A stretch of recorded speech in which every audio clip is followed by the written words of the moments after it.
Rádio Senado e Rádio Rural FM. O poder legislativo perto de você. Você sabia que a nossa emissora é conveniada à Rádio Senado? Com essa parceria, você ouve as notícias do Senado Federal, programas culturais, séries especiais, enfim. O que é produzido pela equipe da Rádio Senado em Brasília também aparece aqui, para você ficar sempre atualizado e bem informado. Rádio Rural FM e Rádio Senado, parceiras em favor da cidadania.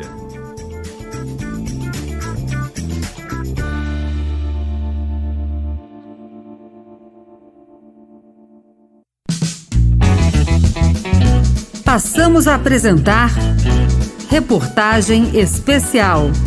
Jornalismo, Cultura e Realidade. Uma produção Rádio Senado.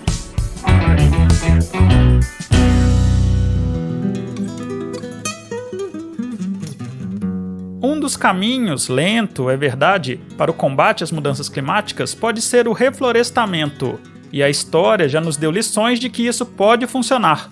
Acompanhe a quarta parte da reportagem especial A Natureza dá o seu recado, uma produção Rádio Senado. Os habitantes da capital brasileira começavam a sofrer com a falta de chuvas, algumas nascentes secando e até mesmo a água faltando em alguns locais da cidade. Para quem pensou que é Brasília, a cidade que fica sem receber água do céu em boa parte do ano, errou. Estamos falando do Rio de Janeiro no século XIX. O plantio desenfreado e sem planejamento de café acabou com boa parte das matas da cidade, então capital do Brasil, é o que nos conta a historiadora Cláudia Beatriz Hahnemann. Mas o plantio extensivo do café, ele devastou a região, né? A Mata Atlântica foi muito vítima do café, né? E houve esse enorme desmatamento que foi somado a outros fatores, como o corte de árvores para obtenção da lenha, né, para fazer carvão. Também já nessa primeira metade do século XIX, muitos relatórios ministeriais já falam de um processo de expropriação das terras e da necessidade de proteção dos mananciais diante da dificuldade em se obter água na capital e as terríveis estiagens que eram sofridas pelos cariocas, né?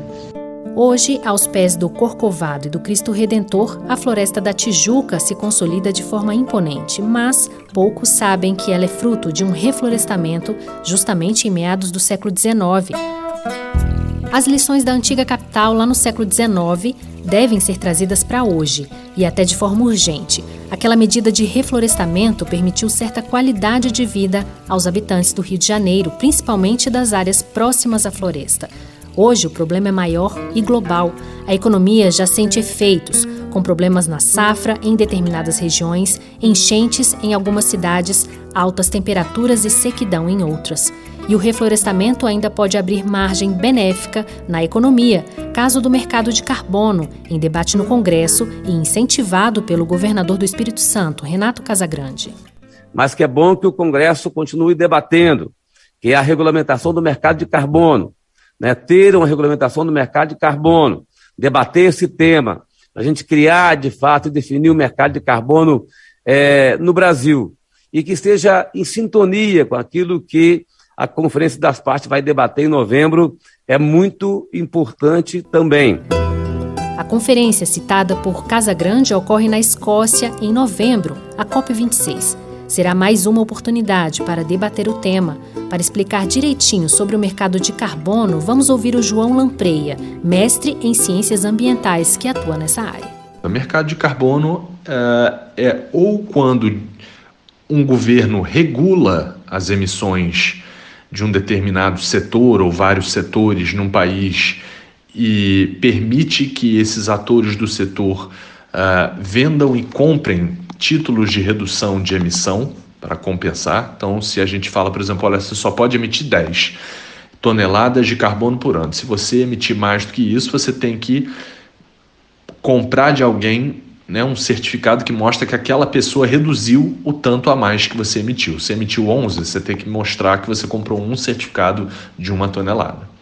Então, o mercado de carbono é esse compra e vende de títulos de mitigação de emissões de gás de efeito estufa. João alerta que não é só o governo que pode agir no mercado de carbono. Então ele pode se dar de uma maneira regulada, num mercado que funciona através da determinação de um governo, ou de maneira não regulada, voluntária, que é quando meramente a gente diz aqui, olha, eu plantei aqui uma porção de árvores ou reduzi aqui na minha indústria e consigo te provar que eu reduzi e te vender um certificado de redução de emissões. Está a fim de comprar? E você pode, por vontade própria, sem ser obrigado pela regulação, ou seja, de maneira voluntária, seja uma empresa ou um indivíduo ou o que for, comprar aquele certificado de redução. No século XIX, ainda não havia nem ideia do que seria o mercado de carbono. Aqueles que pensaram na reconstrução da Floresta da Tijuca tinham a cabeça no futuro e não só na economia, não é mesmo, Cláudia Beatriz? Esse é um legado para as futuras gerações, é algo que os homens do século XIX eles já pressentiam. Um ministro do Império escreveu, na segunda metade do século XIX, que se não se replantasse, se não se levasse adiante essa obra, aqueles que os sucedessem, as outras gerações, iriam contemplar, ele usou essa expressão, magoados, a ruína em que se havia transformado a floresta.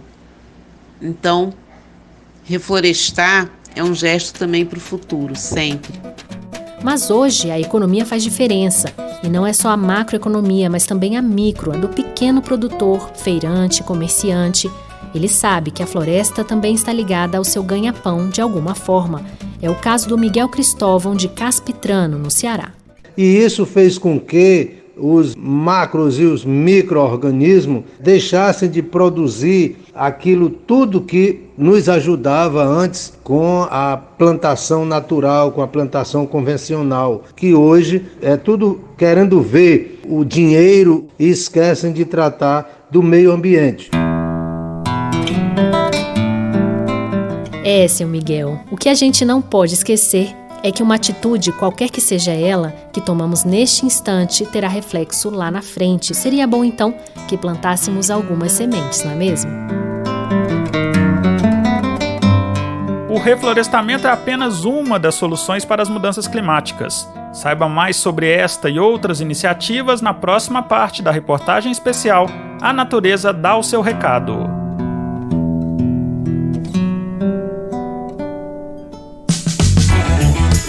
Você acompanhou Reportagem Especial, uma produção Rádio Senado.